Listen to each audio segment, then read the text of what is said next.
কিন্তু রেফারি থাকবে কেডা? এই কাকা কি বল? আমি তো মনে করছি আপনিই রেফারি থাকবেন।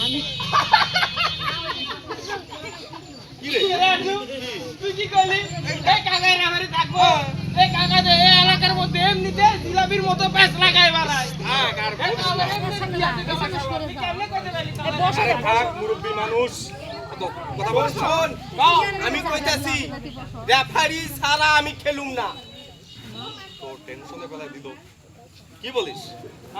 হ্যাঁ রেফারি ছাড়া আমি খেলুম না।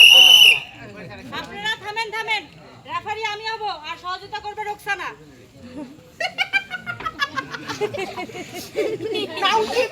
নাউজুবিল্লাহ। আরে মাইয়া মানুষ আবার থাকবে খেলায় রেফারি? হ্যাঁ, আমাদের পুরুষ মানুষের মান সম্মান আছে না? কেন জিলাপি চাচা সমস্যা কি? বললাম তো আমি খেলুম না মাইয়া মানুষ রেফারি হইলে। কেন চাচা? এখানে তো আর কেউ দেখবো না, মাইয়া মানুষ রেফারি হইলে সমস্যা কি? সমস্যা আছে রে ভাতিজা, মাইয়া মানুষ রেফারি হইলে আমি খেলুম না। কেন চাচা? মেয়ে মানুষ বড় বড় খেলায় কাপ আনতেছে, এখানে ওখানে রেফারি করতেছে, আর এই খেলায় রেফারি হইলে সমস্যা?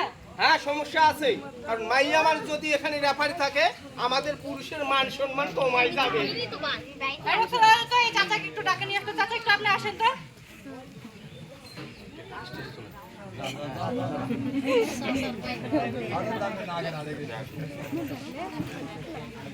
দেখি কাকে নিয়ে আসে।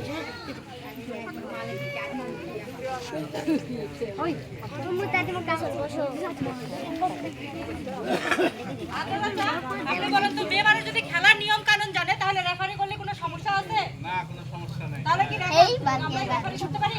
খেলা চালু করবো? ধন্যবাদ চাচা আপনাকে।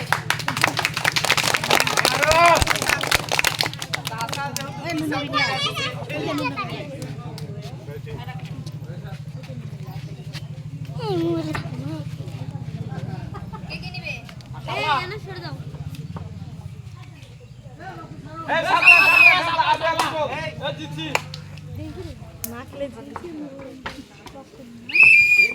এই শুধুমাত্র খেলা হবে, ঝগড়া বিবাদ হবে না।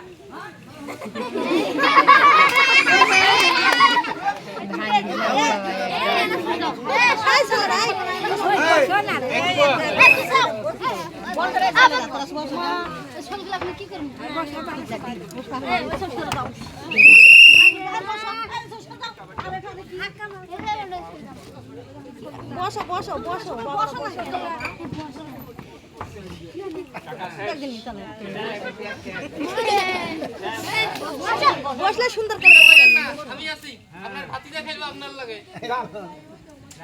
আরে আসো। কবাডি কবাডি কবাডি কবাডি কবাডি কবাডি